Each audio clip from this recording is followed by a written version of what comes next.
Mo'ichanaaf kennee waaqayyo waaqni koo afaan qabachiiseera ni diinota koo yaaddoo nama arsiisaan ifateera narraa darbeeta faarfadaa dabalee kanarraa darbeeta faarfadaa dabalee kanarraa dheekkamsa goofticha eenyu dandamata kan of tuulu fuudhee qabee gad darbata erga inni naaf lolee mirga koo dhaabbate bibirrachaan deemuu abdiin koo yarate bibirrachaan deemuu abdiin koo yarate erga inni naaf lolee amma yaaddoo qabu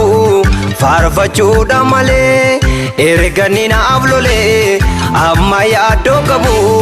lallabuudha malee lallabuudha malee lallabuudha malee lallabuudha malee faarfachuudha malee faarfachuudha malee faarfachuudha malee.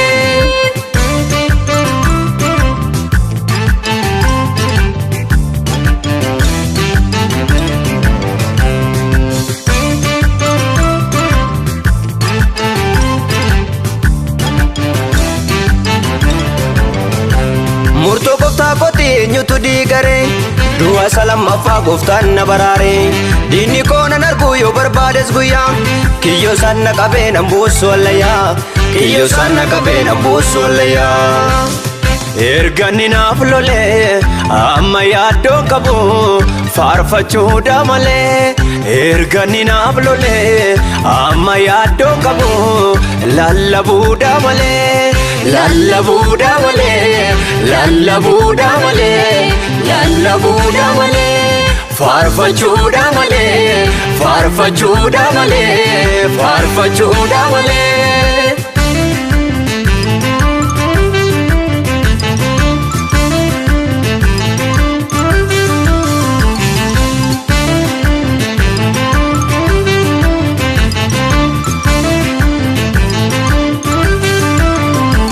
Anmasida jedhee fakkeessee ni dhufu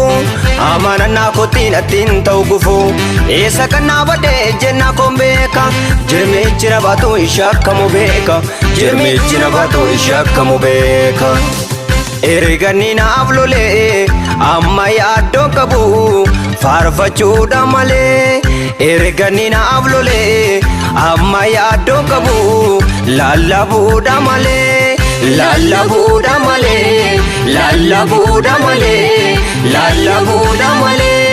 faarfachuudha malee faarfachuudha malee faarfachuudha malee.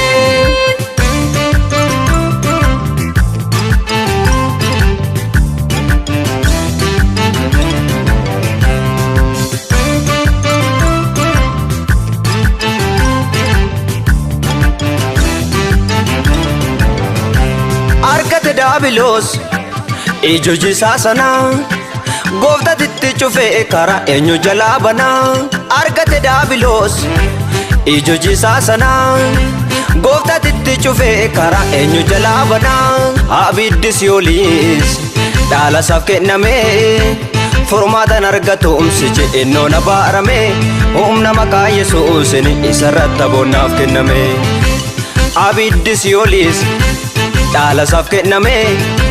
furmaatan argatumsi je'ennoo na baarame humna maqaa yesuusin isarratti abonnaaf kenname abonnaaf kenname abonnaaf kenname abonnaaf kenname abonnaaf kenname abonnaaf kenname abonnaaf kenname.